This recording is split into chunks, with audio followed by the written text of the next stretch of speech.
আজকে যে রায় ঘোষণা করা হলো মনে হইতেছিল উনি মাননীয় জজ সাহেব যেভাবে বলতেছিল মানে এগুলো একদমই সবকিছু মানে পরিকল্পিত আর কি, এরকম একটা কথা। কারণ হলো যে সে 2-3টা কথা বইলেই রায় দিয়ে দিছে, কিন্তু এখানে আরও যে 10টা সাক্ষী ছিল, বিভিন্ন ধরনের এভিডেন্স ছিল, অনেকগুলোই সে পরিপূর্ণভাবে ওইখানে পড়ে শোনায় নাই।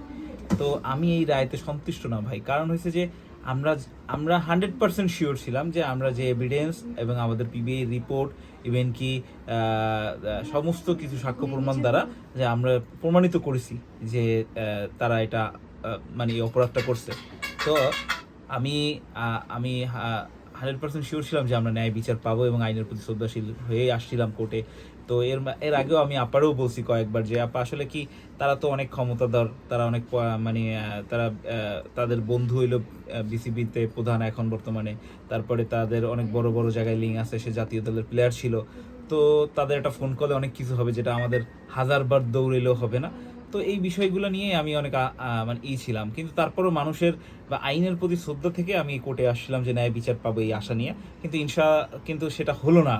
তো যা হলো তাতে দেখা গেল যে সে এখানে এমন একটা কথা বললো যে কাবিননামাতে দেওয়া আছে যে আমি আমার বউরে মানে পারমিশন দিছি নাকি যে তালাক দেওয়ার।